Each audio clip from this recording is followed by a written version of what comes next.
Friends, welcome to దేవుని ప్రేమ ఇదిగో ధ్యానములు. ఈ దినానికి ఏర్పరచబడినటువంటి వాక్య భాగం మార్కు సువార్త 8వ అధ్యాయం. మెస్సియా అనేటువంటి పదంలో ఉన్నటువంటి ఒక మర్మం ఏంటో తెలుసుకుందాం.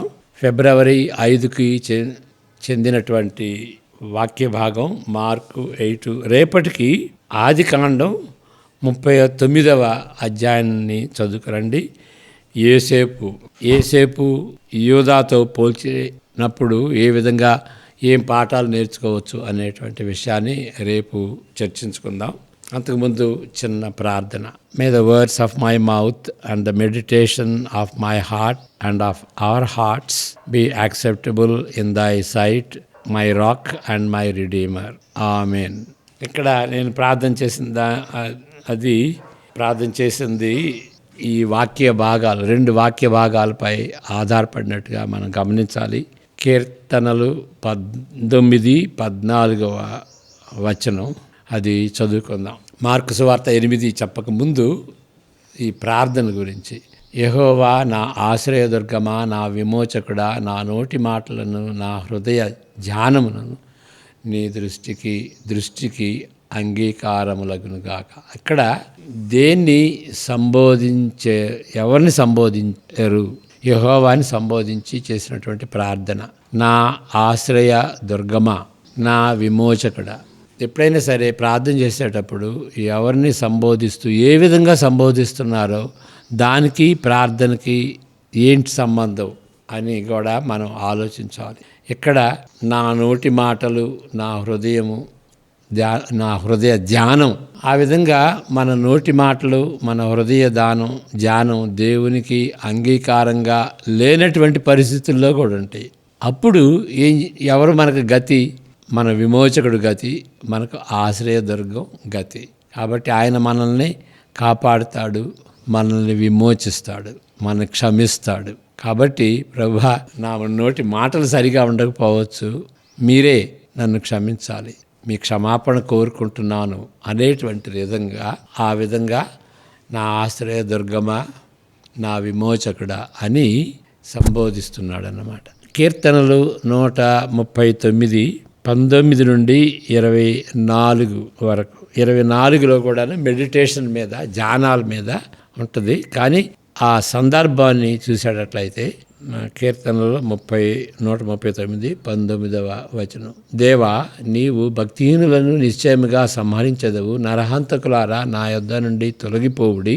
వారు దురాలోచనతో నిన్ను గూర్చి పలుకుదురు. మోసపుచ్చుటకై నీ నామమును బట్టి ప్రమాణము చేయుదురు. యెహోవా, నిన్ను ద్వేషించు వారిని నేనును ద్వేషించుచున్నాను కదా. నీ మీద లేచు వారిని నేను అసహించుకొనుచున్నాను కదా. వారి యందు నాకు పూర్ణ ద్వేషం కలదు. వారిని నాకు శత్రువులుగా భావించుకొనుచున్నాను. దేవా, నన్ను పరిశోధించి నా హృదయమును తెలుసుకొనుము. నన్ను పరీక్షించి నా ఆలోచనలను తెలుసుకొనుము. నీకు ఆయాసకరమైన మార్గము నా యందున్నదేమో చూడుము. నిత్య మార్గమున నన్ను నడిపింపుము. ఇక్కడ కాంటెక్స్ట్ చూస్తే ఏంటంటే, ఇక్కడ దుర్మార్గులు ఉన్నారు, వారి గురించి చెబుతున్నాడు. భక్తిహీనులు, వారి పరిస్థితిని గురించి, వారు దేన్ని ఎదుర్కొంటారు దాని గురించి అంతకుముందు చెప్పినటువంటి ఆ సందర్భం అన్నమాట. ఆ సందర్భంలో మరి భక్తిహీనులైతే ఆ విధంగా ఉన్నారు, మరి నా సంగతి ఏంటి అయ్యా? నాలో కూడా ఏదన్నా కానీ అలాంటి వికెడ్నెస్ ఉంటే, అలాంటి దుర్మార్గత ఉంటే నా హృదయంలో నన్ను పరిశోధించి ప్రభువా. ఇతరుల గురించి మనం వాళ్ళని క్రిటిసైజ్ చేయటమే కాదు, మన గురించి కూడా మనం క్రిటిసైజ్ చేసుకోవాలి. ఏ విధంగా క్రిటిసైజ్ చేసుకోవాలంటే దేవుడు చూపించాలి మనలో ఉన్నటువంటి తప్పులు, దోషాలు, పాపాలు.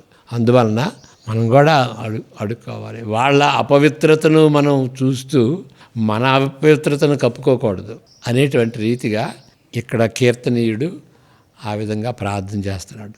All right. కాబట్టి మన తలంపులు కూడాను దేవునికి అంగీకారంగా ఉండలాగున దేవునికి సబ్మిట్ చేసుకోవాలి.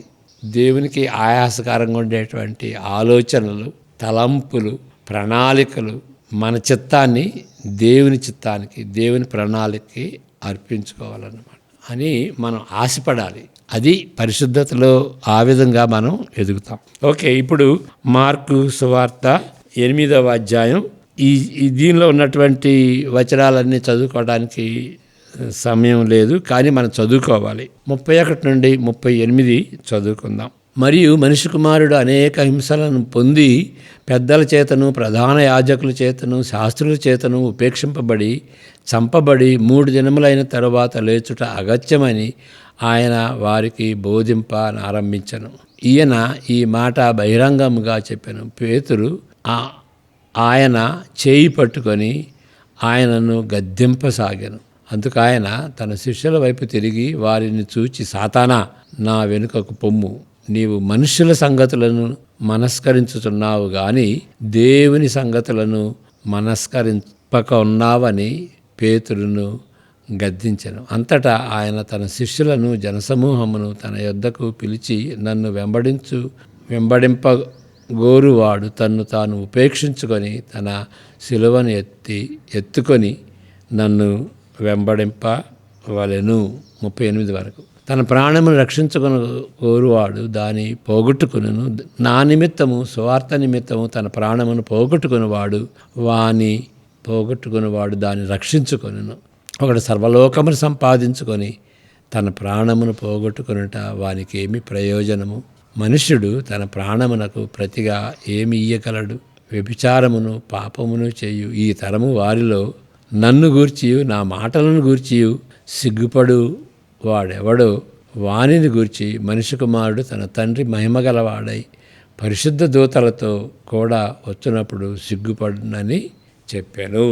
దీని గురించి కార్సన్ గారు చెప్పినటువంటి మాటలను మనం అర్థం చేసుకుందాం. శిష్యులు ప్రశ్నించినప్పుడు వారు ఆయన ఎవరో గుర్తించి క్రీస్తుగా ఒప్పుకున్నారు. నువ్వు క్రీస్తువి అని ఒప్పుకున్నారు. 27 నుండి 30 వరకు అది కూడా చదువుదాం. ఇప్పుడు మార్కు సువార్తలోనే కాదు, సువార్తలన్నిటిలోనూ ప్రథమమైనటువంటి ప్రశ్న ఏంటంటే, ఈయన ఎవరు? యేసు ప్రభు ఎవరో గుర్తించాలి. నేను దేవుణ్ణి అని అంటే, నువ్వు పిచ్చోడివయ్యా, మనిషి అయ్యండి దేవుడు అంటావేంటి అని. కాబట్టి ఆయన మసగగా కనిపిస్తున్నాడు వాళ్ళకి. స్పష్టంగా వాళ్ళు తెలుసుకోవట్లేదు. యేసు ప్రభుని తెలుసుకోవాలి అని అంటే అందరూ తెలుసుకోలేరు. ఇప్పుడు నికోదేము కూడా చెబుతాడు, నన్ను గురించి నువ్వు తెలుసుకోవడానికి వచ్చావా? Unless you are born again you cannot see the kingdom of heaven. Kingdom of heaven అంటే ఆయనే. మారు మనసు లేకపోతే యేసు ప్రభు గురించి స్పష్టంగా లోతుగా తెలియదు ఆయన ఎవరో. కాబట్టి ఆయన తెలుసుకోవడం కూడా ఒక మర్మం అన్నమాట. అందరూ తెలుసుకోరు ఆయన ఎవరో. యేసు తన శిష్యులతో ఫిలిప్పుదైన కైసరయ్యతో చేరిన గ్రామమునకు బయలుదేరాను. అంటే ఫిలిప్పుదైన కైసరే అంటే ఈ యోధా ప్రాంతం నుండి కొంచెం దూరంగా తీసుకెళ్తాడు. ఎందుకు? వాళ్ళు స్వేచ్ఛగా జవాబు ఇవ్వటం కోసమని. అప్పుడు యేసుప్రభు అడుగుతాడు వాళ్ళని. తన శిష్యులతో ఫిలిప్పుదైన కైసరుతో చేరిన గ్రామములకు బయలుదేరాను. మార్గంలో నుండగా నేను ఎవడనని జనులు చెప్పుచున్నారని తన శిష్యులను అడిగాను. అందుకు వారు కొందరు బాప్తిస్మిచ్చు యోహాను అనియు, కొందరు ఏలియా అనియు, మరికొందరు ప్రవక్తలలో ఒకడనియు చెప్పుకొనుచున్నారని. అందుకు ఆయన, మీరైతే నేను ఎవడిని అని చెప్పుచున్నారని వారిని అడగగా, పేతురు, నీవు క్రీస్తు అని ఆయనతో చెప్పాడు. అప్పుడు తన్ను గూర్చిన ఈ సంగతి ఎవరితోనూ చెప్పవద్దని ఆయన వారికి ఖండితముగా చెప్పాను. ఈ సంగతి ఎవరితో చెప్పొద్దు. ఏ సంగతి? ఆయన ఎవరు? ఆయన క్రీస్తు అని గమనించుకున్నారు వీళ్ళు. అంటే క్రీస్తు అని కంప్లీట్గా సెటిల్డ్గా వాళ్ళు అనుకోలేదు. అంటే క్రీస్తు అని అప్పుడు చెప్పినా కానీ తర్వాత ఆయన ఎవరు అనేటువంటి సందిగ్ధావస్థితిలోనే ఉన్నారన్నమాట. క్రీస్తు అని ఖచ్చితంగా, నమ్మకంగా, స్థిరత్వకంగా వాళ్ళు స్థిరంగా ఎప్పుడు నమ్మారు అని అంటే, యేసుప్రభు చనిపోయి తిరిగి లేచిన తర్వాత ఆయన కనిపించినప్పుడు, అప్పుడు కూడా కాదు, పరిశుద్ధాత్మ దేవుడు వాళ్ళపై వచ్చినప్పుడు, అప్పుడు ఆయన మనం వెంబడించినటువంటి యేసు సామాన్యుడు కాదు, దేవుడు, యెహోవా దేవుడు పంపించినటువంటి మెస్సయ. క్రీస్తు అంటే మెస్సయ కదా, ఆయన కూడా దేవుడే. కాబట్టి ప్రభు అయిన యేసుక్రీస్తు అని అప్పుడు గమనించారన్నమాట. ఇక్కడ ఒక విధంగా గుర్తించారు, కానీ అది సెటిల్డ్గా ఇక అప్పటి నుండి యేసు క్రీస్తు అని సెటిల్డ్గా ఉన్నట్టుగా మనం అనుకోకూడదు. అంటే అటు ఇటుగా అప్పుడప్పుడు గుర్తిస్తున్నారు అని మనం తెలుసుకోవాలి. హెబ్రీ నేపథ్యంలో మెస్సియా అని అర్థమునిచ్చే గ్రీకు పదము క్రీస్తు. హెబ్రీలో మెస్సియా అంటాం, గ్రీకులో క్రీస్తు అని అంటాం. మెస్సియాగా క్రీస్తులు గుర్తించిన దాన్ని బట్టి అనేకమైన నూతన సత్యాలను యేసు ప్రభు బయలుపరుస్తున్నాడు. 31 నుండి 38 మనం చదువుకున్నాం దీన్ని. అప్పుడు యేసు ప్రభు బోధిస్తూ, మనుష్య కుమారుడు అనేక హింసలు పొంది పెద్దల చేతను, ప్రధాన యాజకుల చేతను, శాస్త్రుల చేతను ఉపేక్షింపబడి చంపబడి 3 దినములైన తరువాత లేచుట అగత్యమని ఆయన వారితో బోధింప ఆరంభించెను. యేసు మాట్లాడుతున్నాడని, ఈ మాట బహిరంగంగా అంటే స్పష్టంగా అనేటువంటి మాట సరైనటువంటి ట్రాన్స్లేషను బహిరంగంగా అని ట్రాన్స్లేట్ చేయబడింది. దాని అర్థం స్పష్టంగా చెప్పెను అని మార్కు సూచిస్తున్నాడు. ఈ విషయాన్ని అంతకుముందు చాలా వరకు మరుగుపరిచినట్లు స్పష్టమవుతున్నది. అంతకుముందు తెలియదు. ఎప్పుడైతే ఆయన మెస్సయాని గమనించారో అప్పుడు ఆయన శ్రమల గురించి చెప్పటం ఆరంభించాడు అని ఇక్కడే కాదు, మత్తయి సువార్తలో కూడా ఆ విధంగా ఉంటుంది అన్నమాట. ఇక్కడ మార్కు సువార్తలో ఏమనుంటుంది, నేను మెస్సయానని చెప్పొద్దు అంటాడు. మామూలుగా మెస్సయాని మన అందరికీ చెప్పాలి కదా, కానీ అప్పుడు వాళ్ళకి రాంగ్ అండర్స్టాండింగ్ ఉంది కాబట్టి చెప్పొద్దు అని అంటాడు. దాన్ని మెస్సయానిక్ సీక్రెట్. ఆ మెస్సయానిక్ సీక్రెట్ అనేది మార్కు సువార్తలో నొక్కి చెప్పబడింది. శిలువ శ్రమల తరువాత ఇటువైపున జీవిస్తున్న మనం పేతురుని గద్దించుతాం అన్నమాట. బోధకుడినే ఆ విధంగా అన్నాడు ఏంటి? పేతురు యేసు ప్రభువుని గద్దించేటువంటి మాత్రమోడా అని మనం ఆయన్ని కించపరిచేటట్టుగా మనం తలంచవచ్చు. కానీ పేతురైతే ఈ శిలువ మరణ పునరుద్ధానాలకి అటువైపునున్నాడు. మనమైతే మరణ పునరుద్ధానాలకి, యేసు ప్రభు యొక్క మరణ పునరుద్ధానాలకి ఇటువైపునున్నాం, అంటే తర్వాత జీవించినటువంటి వారు. పేతురు దృష్టిలో ఈ విషయంలో అంటే ఆయన చనిపోతాడు, శ్రమ పడతాడు అనేటువంటి విషయంలో యేసు ప్రభు ఆలోచన తప్పనిసరిగా తప్పుగా ఎంచవలసి ఉంటున్నది. ఆయన దృష్టిలో ఇది తప్పు అని. నిజానికి మెస్సియాలను ఎవరు చంపలేరు, వారు ఎల్లప్పుడూ విజయులే అనేటువంటి ఐడియా పేతురికి యూదులకి ఉన్నది. మెస్సియా అంటే ఆయన ఎవరు చంపలేరు, ఆయన ఎప్పుడూ విజయం సాధించేటువంటి రాజు, బలశాలి అని వాళ్ళ అవగాహన కదా. అందువలన గద్దించడానికి పేతురు గద్దించగలిగాడు. దేవుని చేత అభిషేకింపబడిన వ్యక్తి క్రీస్తు అనంటే అభిషిక్తుడు కదా. క్రిజండం అని కూడా మనం కూడా అంటాం. క్రిజనింగ్ అంటే అభిషేకించేటప్పుడు క్రిజనింగ్ అని అంటాం. దేవుని చేత అభిషేకించబడిన వ్యక్తి మెస్సయా. అద్భుత కార్యాలు చేసే మెస్సయా లాంటి యేసు ప్రభు ఓడిపోతాడా? నిజానికి పేతురే తప్పుగా అది యేసు ప్రభుని గద్దించినప్పటికీ పేతురు తప్పుగా ఆలోచిస్తున్నాడు. పెద్ద ఎత్తున పప్పులో కాలు వేశాడు.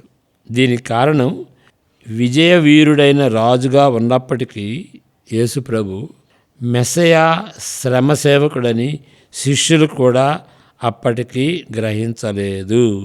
అది గ్రహించుకోవాలి. ఇది చాలా ముఖ్యమైనటువంటి విషయం. అప్పటికి తెలియదు. బైబిల్లో పాత నిబంధనలో వాళ్ళు చదువుతున్నప్పటికీ శ్రమ, ఫర్ ఎగ్జాంపుల్ మనకు సుపరిచితమైనటువంటి ఆ అధ్యాయం శ్రమ సేవకుడు అని యెషయా 52:13 నుండి 53:12 వరకు చదువుతాం కదా. శ్రమ సేవకుడు యెహోవా సేవకుడు ఈ విధంగా శ్రమ పడతాడు. సేవకుడు కాబట్టి అది యూదులకి, యూద దేశానికి వర్తించేది కాదు, ఒక వ్యక్తికి వర్తించేది. అవి మర్చిపోతారు. యూదులు దాన్ని మర్చిపోయారు.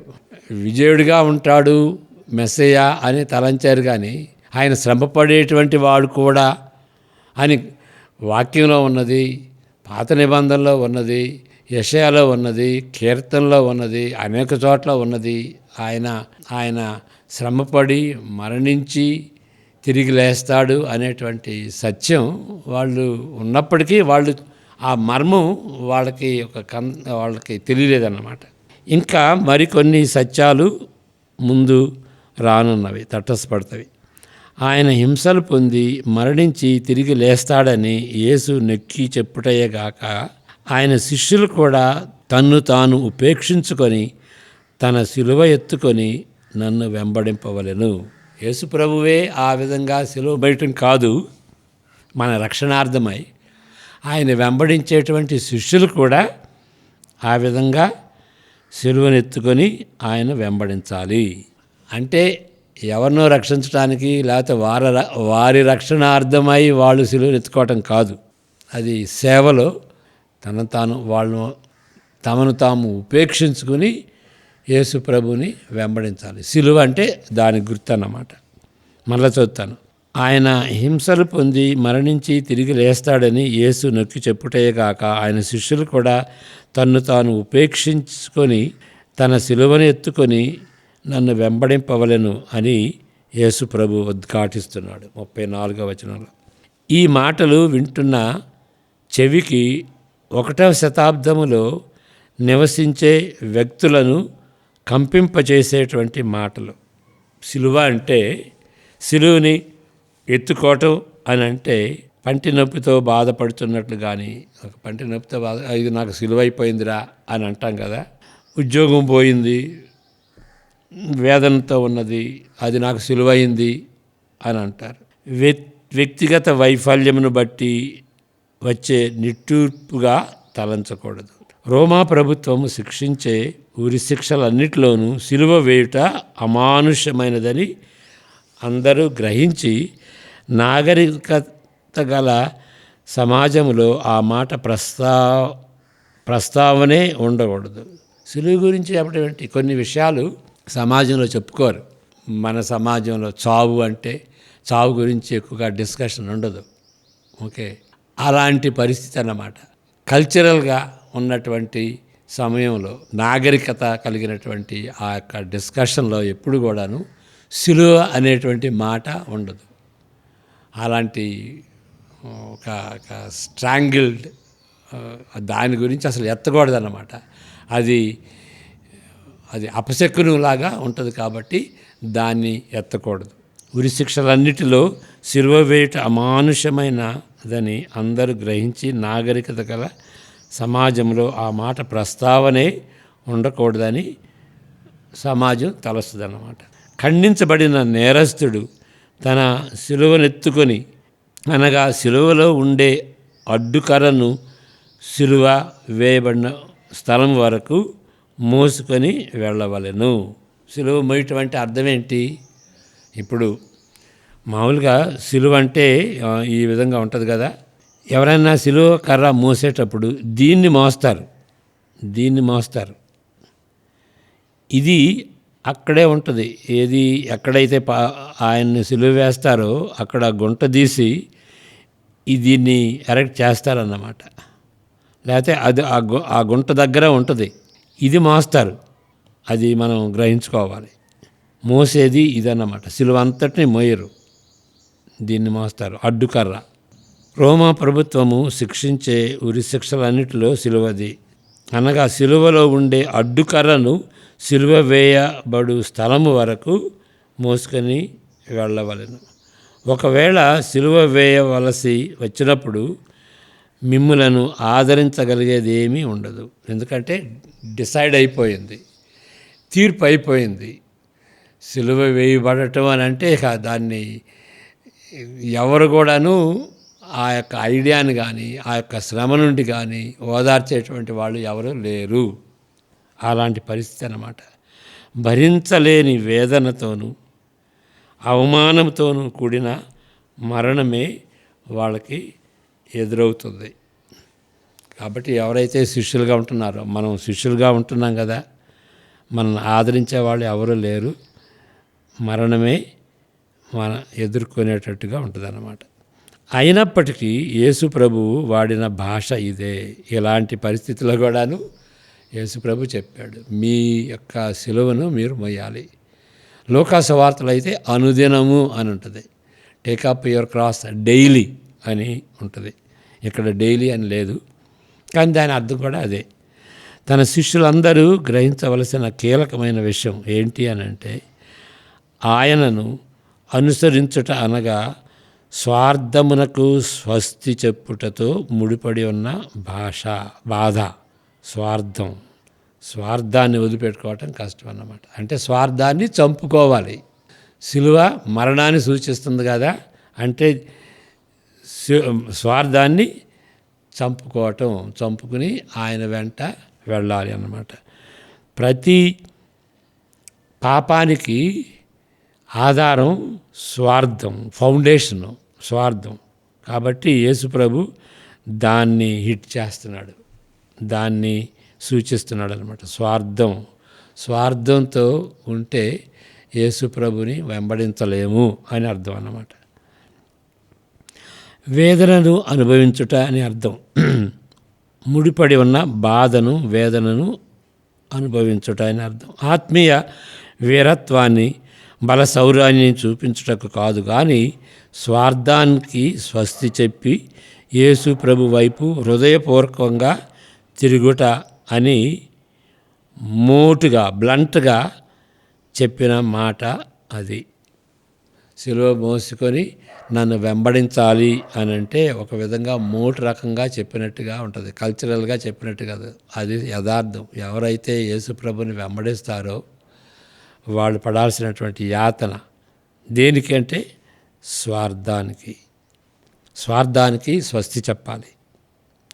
స్వార్థము కేంద్రముగా నుండినచో అంతము మరణమే. అయితే నా చిత్తమును నా నిమిత్తమును సువార్త నిమిత్తమును తన ప్రాణమును పోగొట్టుకుని వాడు దాన్ని రక్షించుకొనెను.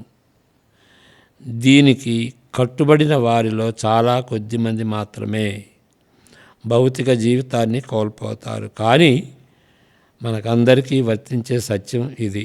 అంటే అందరూ భౌతిక దేహాన్ని, అంటే యేసుప్రభు వలె మనం సిలువ వేయబడం, భౌతికంగా మనం మరణించకపోవచ్చు. మన మీద పడేటువంటి హింసలను బట్టి కొంతమంది దేవుడు ఏర్పరచబడినటువంటి వాళ్ళు ప్రాణాలు అర్పిస్తారు. కానీ స్వార్థానికి మరణం, యేసుప్రభు శిష్యత్వం. స్వార్థానికి మరణాన్ని సూచించేటువంటి యేసుప్రభు యొక్క శిష్యత్వం అని గ్రహించాలి. అంటే మనం భౌతికంగా మనం చనిపోయినప్పటికీ మన స్వార్థాన్ని బట్టి మనం మరణించాలి. మన స్వార్థానికి స్వస్తి చెప్పాలి అంటే స్వార్థం లేకుండా మరణించాలి, స్వార్థం లేకుండా చేసుకోవాలి. అనగా వ్యభిచారము, పాపము చేయుటతో నిండుకొనిన ఈ తరము వారిలో యేసును ఒప్పుకుంటూ ఆయనను గూర్చి కానీ ఆయన మాటలను గూర్చి కానీ సిగ్గుపడడని నిబంధన చేసుకొనుట దీనిలో ఒక భాగం. మనం పాపలోకంలో మనం జీవిస్తున్నాం. మరి అలాంటి సమయంలో మనం ఒప్పుకోవాలి, యేసుప్రభుని ఒప్పుకోవాలి. ఒప్పుకున్నప్పుడు ఎన్నో శ్రమలను అనుభవిస్తాం. యేసుప్రభు అంటాడు, ఈ పాపలోకంలో నన్ను ఒప్పుకోవటానికి మీకు సిగ్గుపడితే పరలోకంలో పవిత్రమైనటువంటి ప్లేసులో నేను ఒప్పుకోవటానికి, మిమ్మల్ని గురించి ఒప్పుకోవటానికి నేను సిగ్గుపడనా అనేటువంటి మాటతో ఆ యొక్క భాగం అంతమవుతుంది. యేసుప్రభు శిష్యులు కష్టాలు నష్టాలు పడినప్పుడు మనం గ్రహించాల్సింది ఏంటంటే అది మన పిలుపు. యేసుప్రభు మార్గం పట్టడం అది మన పిలుపు. యేసుప్రభు సిలువను మోసుకొని ఆయన వెంట వెళ్తున్నాడు. ఆయన వెంబడించేటువంటి వాళ్ళకి ఏదైనా సరే తప్పనిసరిగా మనకి శ్రమలు, ఇబ్బందులు వస్తాయి. భౌతికంగా మరణించవచ్చు, మరణించకపోవచ్చు. కానీ అనేది స్వార్థం అనే దానికి మరణం తప్పకుండా ఉండాలి. ఇప్పుడు ప్రాస్పరిటీ థియాలజీలో ఇది ఉండదు. అంత బాగుండాలి, అంత కలిసి ఉండాలి అని స్వార్థాన్ని పెంపొందింపజేసేటువంటి రీతిగా ప్రాస్పరిటీ థియాలజీ ఉంటుంది. కానీ దానికి వ్యతిరేకంగా ఉండేటువంటి బోధ ఆ ప్రాస్పరిటీ థియాలజీలో కనిపించదు. మనం కొంచెం జాగ్రత్తగా ఉండాలి. అంటే ఎప్పుడూ మనం హింసలని కాదు, దేవుడు ఆశీర్వదిస్తాడు. కానీ స్వార్థం అనేది తప్పకుండా పోవాలి. దేవుడు ఆశీర్వదించినప్పటికీ స్వార్థానికి మరణం ఉండాలి. అది క్రైస్తవుని యొక్క లక్షణం. ప్రార్థన చేసుకుందాం. May the lord bless you and keep you. May he cause his face to shine upon you and be gracious to you. May he cause his countenance to shine upon you and give you peace. Amen. God bless you.